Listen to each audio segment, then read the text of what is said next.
एक मूर्ख राजा की कहानी। गुरु और शिष्य की अद्भुत शिक्षा। कहते हैं, कुछ लोग बिना समझे ये बोल देते हैं, सब कुछ एक है, सब कुछ समान है। पर क्या वाकई ऐसा है? एक बार एक गुरु और उनका शिष्य देश देश घूमते हुए लोगों को ज्ञान बांट रहे थे। एक दिन वे एक अनजान नगर पहुंचे। वहां का नियम बहुत ही अजीब था। शिष्य बाजार गया। उसने सब्जी वाले से पूछा, भाई, ये सब्जी कितने की है? दुकानदार बोला, 1 रुपया किलो। फिर वह मिठाई की दुकान पर गया और वहां भी वही जवाब मिला, 1 रुपया किलो। शिष्य हैरान, कैसे हो सकता है कि सब्जी और मिठाई दोनों का दाम एक हो? दुकानदार बोला, राजा का आदेश है, इस नगर में हर वस्तु का मूल्य समान होगा। शिष्य बहुत खुश हुआ। गुरुजी, ये तो अद्भुत स्थान है। बस 1 रुपये की भिक्षा मांगेंगे और खूब मिठाइयाँ खाएंगे। गुरु मुस्कुराए और बोले, मुझे लगता है ये राजा पागल है।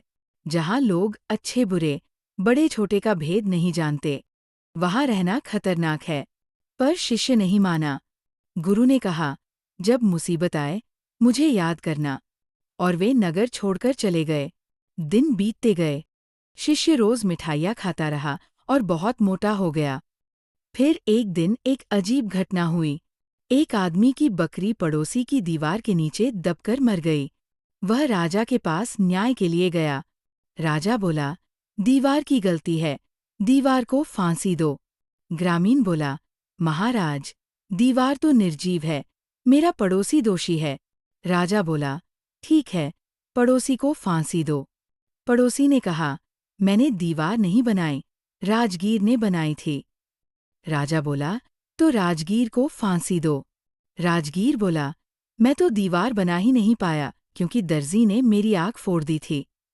राजा बोला, तो दर्जी को फांसी दो। दर्जी बोला, महाराज, धागा तो बुनकर ने गलत दिया था। राजा बोला, बुनकर को फांसी दो। बुनकर बोला, गलती सुई की है, लोहार को फांसी दी जाए।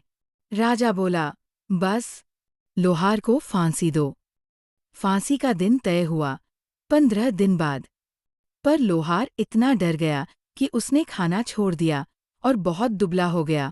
जब फांसी का दिन आया, फंदा उसके गले के लिए बड़ा पड़ गया। राजा बोला, भीड़ जमा हो चुकी है, किसी न किसी को तो फांसी देनी होगी। ऐसे व्यक्ति को खोजो जिसकी गर्दन इस फंदे में फिट हो। सैनिकों ने खोजा और पाया वही शिष्य जो मिठाइयाँ खाकर मोटा हो गया था। वे उसे पकड़कर फांसी के